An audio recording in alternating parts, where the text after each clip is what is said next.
আস্তে করে দরজা খুলে যখন ভিতরে উকি দিলাম, মনে হলো ঘরের ভেতর কিছু অস্বাভাবিক হচ্ছে। কমলা রানী সেখানে বসেছিল, আর তার পাশে একজন প্রায় ৬০ বছরের বৃদ্ধ ছিলেন। এমন একজন লোক কিভাবে আমাদের ২৫ বছরের কাজের মেয়ের সাথে এমন আচরণ করতে পারে, তা ভেবে অবাক লাগছিল।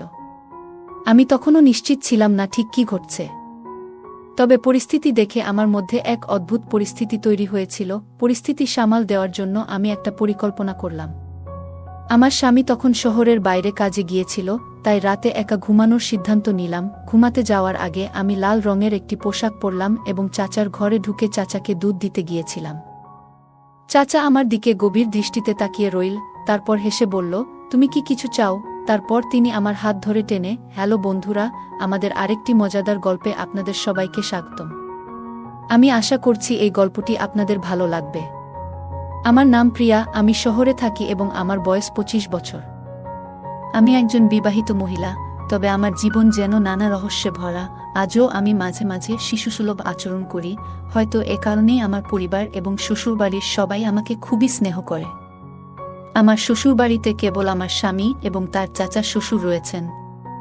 চাচা শ্বশুর ৬০ বছরের একজন অবসরপ্রাপ্ত সরকারি কর্মকর্তা। তিনি কখনোই বিবাহিত ছিলেন না, তাই তার সন্তানও নেই। প্রতিদিন পেনশনের টাকা এবং গ্রামের সামান্য চাষাবাদ থেকে যা আসে তা দিয়েই তিনি চলেন। সারাদিন তিনি তার ঘরে বসে টিভি দেখেন বা বিভিন্ন বই পড়েন। আমার শাশুড়ি ও শ্বশুর আমার বিয়ের আগেই মারা গেছেন, তাই বাড়ির পরিবেশ ছিল একটু নিরিবিলি। আমার চাচাও মাঝে মধ্যে আমাদের সাথে থাকেন এবং তিনিও নিজের স্বাস্থ্য বেশ ভালোভাবে ধরে রেখেছেন। চাচা ছিলেন সবসময় ফিট এবং সুস্থ, তার মাথার চুল এবং বড় গোঁফ কিছুটা সাদা, কিছুটা কালো, কিন্তু তার ব্যক্তিত্বে সবসময় একটা তেজ ছিল। আমি তাকে সবসময় সম্মানের চোখে দেখেছি। আমি নিজেও স্কুল কলেজে খুব মেধাবী ছিলাম, তবে ঘরের পরিবেশের কারণে কখনো ছেলেদের সাথে খুব বেশি বন্ধুত্ব গড়ে তুলতে পারিনি। আমার বন্ধুদের গল্প শুনতাম, তাদের এবং তাদের বন্ধুদের অভিজ্ঞতা শেয়ার করত, আর আমি সবসময় চুপচাপ শুনতাম। বয়স বাড়ার সাথে সাথে আমার সৌন্দর্য বেড়ে যাচ্ছিল, অনেকেই আমার সাথে কথা বলতে চাইত, কিন্তু আমি খুব সাধারণভাবে জীবন কাটাতাম। আমি এমন কাউকে খুঁজে পাইনি যাকে আমি পুরোপুরি বিশ্বাস করতে পারি। যখনই টিভিতে বা গল্পের বইতে প্রেমের দৃশ্য দেখতাম, তখনই মনের মধ্যে একটা আকাঙ্ক্ষা জাগত। তবে বিয়ের আগে এমন কোনো অভিজ্ঞতা আমার জীবনে আসেনি। বিএসসি শেষ বর্ষে থাকতেই আমার বিয়ে হয়। তখন থেকেই আমার জীবন নতুন মোড় নিতে শুরু করে এবং আমি এক নতুন অধ্যায়ের দিকে পা বাড়াই। আমার স্বামী প্রথম দেখাতেই বেশ ভালো মানুষ মনে হয়েছিল। এনগেজমেন্টের পর একদিন আমরা একসাথে সিনেমা দেখতে গিয়েছিলাম। আমার স্বামী সেদিন আমাকে স্নেহের সাথে কাছে টেনে নিয়েছিল, যা আমাকে খুব আনন্দিত করেছিল। আমার মনে হচ্ছিল যেন আমার স্বপ্ন পূরণ হচ্ছে। তিনি আগেই বলেছিলেন, আমরা যত বেশি সময় একে অপরের সাথে কাটাবো, ততই সম্পর্ক গভীর হবে।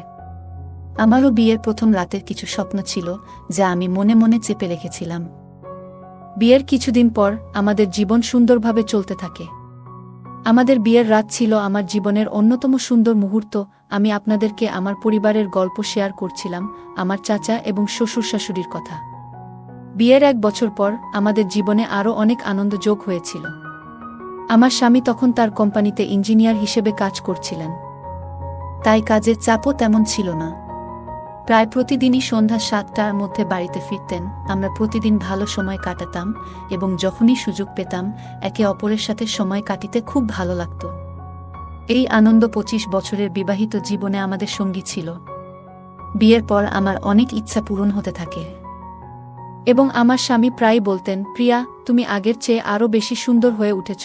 ধীরে ধীরে আমি একা থাকতে অভ্যস্ত হয়ে উঠেছিলাম। দিনের বেলায় যখন বাড়িতে একা থাকতাম, মাঝে মাঝে মনে হতো একটু আলাদা কিছু করা দরকার। অনেক সময় আমি আমার মোবাইলে কিছু লিখতাম বা বিভিন্ন ধরনের সিনেমা দেখে সময় কাটাতাম। বিয়ের আগে যেসব অভিজ্ঞতা আমি পাইনি, বিয়ের পর সেগুলো সম্পর্কে জানার কৌতূহল বেড়ে গিয়েছিল। আমার স্বামী যখন সন্ধ্যায় বাড়িতে আসতেন, তখনও আমি অনেক আনন্দে থাকতাম। তিনি হেসে বলতেন, তুমি সবসময় এত উৎসাহী কেন? আমি মজা করে বলতাম, আগে কখনো এ ধরনের অভিজ্ঞতা পাইনি, এখন ২৫ বছর বয়সে জীবনটা আরও নতুন রূপে দেখছি, তাই আমি সব সময় হাসি খুশি থাকি। বিয়ের ১ বছর পর আমার স্বামী পদোন্নতি পেয়ে ম্যানেজার হয়েছিলেন। অফিসের কাজে ব্যস্ত থাকায় তার বাসায় আসতে দেরি হতো। সকাল ৮টায় অফিসে যেতেন আর ফিরতেন রাত ১১টায়। তার ব্যস্ততার কারণে মাঝে মাঝে মনে হতো যেন কিছু অপূর্ণ থেকে যাচ্ছে। তবে আমি নিজেকে সামলে নিতাম। একদিন হঠাৎ মনে হলো আমার প্রতিবেশী ভাইটিও বেশ সুদর্শন, কিন্তু আমি জানতাম এমন কোনো পদক্ষেপ নিলে ভুল বার্তা ছড়াতে পারে, তাই আমি নিজের উপর নিয়ন্ত্রণ রাখতাম। আমি প্রায়ই আমার প্রতিবেশী সুনীলের বাড়িতে যেতাম। তার স্ত্রী আমার খুব ভালো বন্ধু ছিলেন এবং আমরা একসাথে সময় কাটাতাম। সকালে আমি নাস্তা তৈরি করে আমার চাচাকে খাওয়াতাম, তারপর সুনীল এর বাড়িতে যেতাম। সেখানে 1-2 ঘন্টা গল্প করার পর বাড়ি ফিরে দুপুরের খাবার তৈরি করতাম। আমাদের কাজের মেয়ে এসে ঘরের কাজ করত। একদিন আমি প্রতিবেশীর ফুফুর বাড়িতে বসেছিলাম, হঠাৎ আমার ভাইয়ের ফোন এলো যে তাকে তাড়াতাড়ি যেতে হবে। সেই কথা শুনে আমিও বাড়িতে ফিরে এলাম। তারপর রান্নাঘরে গিয়ে দেখি বাসনপত্র পরিষ্কার করা হয়নি। আমি কাজ শুরু করলাম এবং সবকিছু গুছিয়ে নিলাম। আজও কিছু অসম্পূর্ণ মনে হচ্ছিল। ভাবলাম কমলা রানী আজ আসেনি, তাই তাকে ফোন করলাম।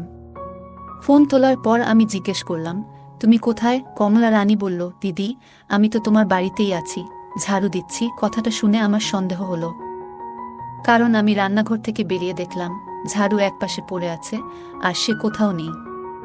ফোনটাও কেটে দিয়েছে। রাগ সামলাতে পারছিলাম না, তাই আবার ফোন করতে যাচ্ছিলাম। ঠিক তখনই আমি চাচার ঘর থেকে তার কথোপকথনের আওয়াজ শুনতে পেলাম। আমার মনে সন্দেহ আরও বাড়ল।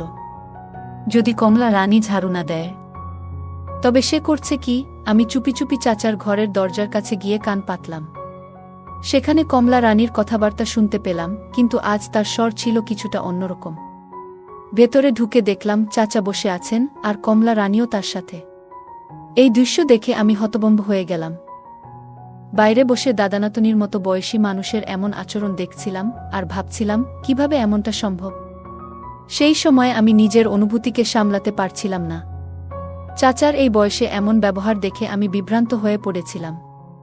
কিন্তু আমি নিজের উপর নিয়ন্ত্রণ রাখতে পেরেছি। আমি প্রতিবেশীর ফুফুর কাছ থেকেও কিছু কথা শুনেছিলাম, কিন্তু সেগুলোকে গুরুত্ব দিইনি। আজকের ঘটনাটি আমাকে নাড়িয়ে দিয়েছিল। তবে আমার চাচা একবারও আমার দিকে তাকায়নি, যেন কিছুই ঘটেনি। সে কখনো আমার সাথে কোনো খারাপ ব্যবহার করেনি। তাই আমি কেন ভাবতে শুরু করলাম যে চাচাজি ভুল ধরনের মানুষ হতে পারেন। আমার মনে হলো চাচাজি একা থাকেন, তাই হয়তো কিছু ভাবনার দ্বন্দ্বে পড়েছি। কমলা রানী, যিনি আমাদের বাড়িতে কাজ করেন, তারও তো নিজস্ব জীবন আছে, বিয়ে হয়েছে, কিন্তু তার ব্যাপারে আমি কিছু জানি না। আজ যা দেখলাম তাতে আমার মনে নানা প্রশ্ন জাগল। আমি আমার ঘরে ফিরে এসে ভাবনার গভীরে ডুবে গেলাম। কমলা রানীর রুম থেকে হালকা আওয়াজ ভেসে আসছিল, আর আমি বিছানায় শুয়ে কল্পনার জগতে হারিয়ে গেলাম। কিছুক্ষণ পরে কমলা রানী চাচার ঘর থেকে বেরিয়ে এসে আবার নিজের কাজে লেগে গেল।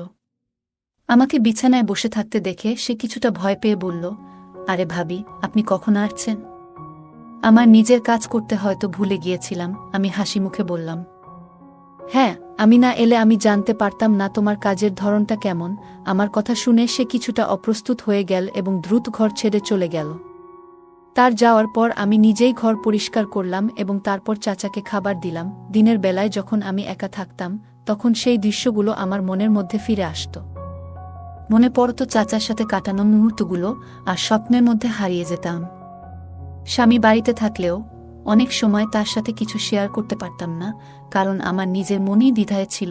পরের দিন আমি সিদ্ধান্ত নিয়েছিলাম যে চাচার সাথে কথা বলতেই হবে, কিন্তু কিভাবে কথা বলা শুরু করব তা জানতাম না। চাচা জিও আমার দিক থেকে কিছুটা দূরত্ব বজায় রাখা শুরু করেছিলেন।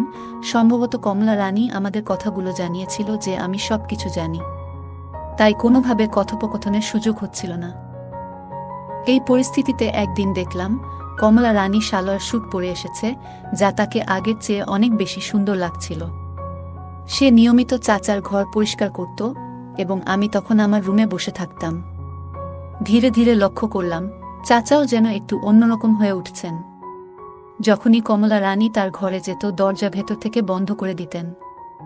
এ নিয়ে আমার মনে কিছুটা রাগ জন্মাচ্ছিল, কিন্তু আমি নিজেকে শান্ত রাখার চেষ্টা করছিলাম। এক পর্যায়ে নিজের মনোভাব পরিবর্তন করার সিদ্ধান্ত নিলাম। আমার পোশাক পরিচ্ছদে কিছু পরিবর্তন আনি এবং নতুন ডিজাইনের পোশাক পরা শুরু করলাম, যাতে আমার সৌন্দর্য ফুটে ওঠে। যখন কমলা রানী ঘরে থাকত, আমি আমার ঘরে থাকতাম। কিন্তু তার চলে যাওয়ার পর আমি চাচার সামনে যেতাম এবং এমনভাবে থাকতাম যাতে আমার সৌন্দর্য চোখে পড়ে।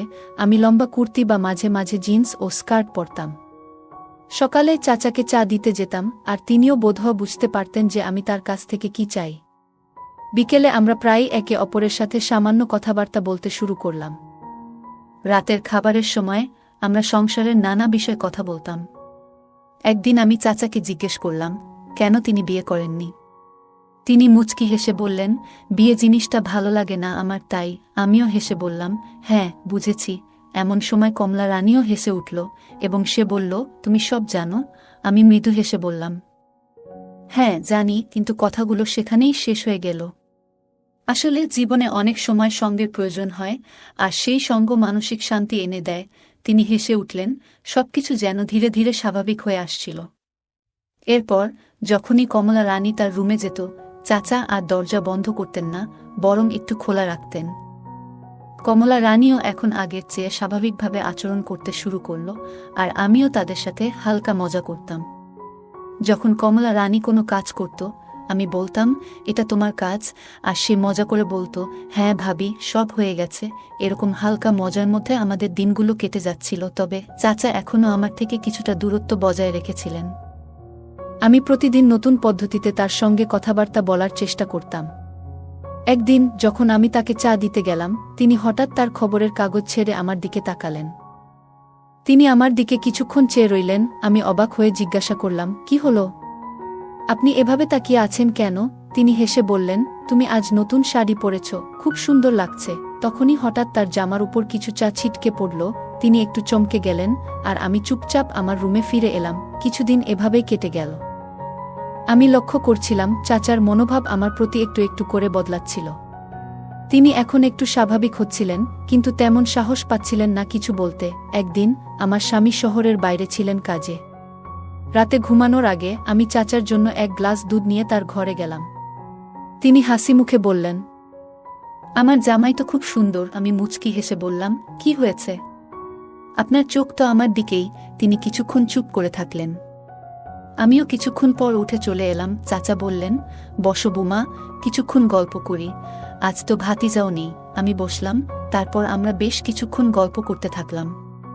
রাত প্রায় 12টার দিকে আমি আমার রুমে ফিরে এলাম। রুমে ঢুকেই অদ্ভুত এক অস্বস্তি কাজ করছিল, তবে নিজেকে শান্ত করে ঘুমানোর চেষ্টা করলাম। চাচার আচরণ ধীরে ধীরে বদলাচ্ছিল, যদিও তিনি খুব ধীরে এগোচ্ছিলেন। মাঝে মাঝে মজা করে হালকা কথা বলতেন, আর আমি তার খাওয়া দাওয়ার যত্ন নিতাম। দিনের বেলা তিনি প্রায় ঘরে বসে পত্রিকা পড়তেন বা কোনো হিন্দি উপন্যাসে ডুবে থাকতেন। আমার ঘর থেকে পাশের বাড়ির জানালা দেখা যেত। একদিন যখন তিনি ঘরে বসে কিছু পড়ছিলেন, আমি স্নান করে বেরিয়ে এলাম এবং তোয়ালে জড়িয়ে চুল ঠিক করতে লাগলাম। ড্রেসিং টেবিলের সামনে দাঁড়িয়ে বাইরে তাকাতেই দেখি তিনি আমার দিকে তাকিয়ে আছেন। সেদিন আমার আলমারি থেকে একটি বিশেষ শাড়ি বের করলাম, যা আমাকে বিয়েতে উপহার দেওয়া হয়েছিল। নিজেকে একটু সাজিয়ে রান্নাঘরে গেলাম চা বানাতে।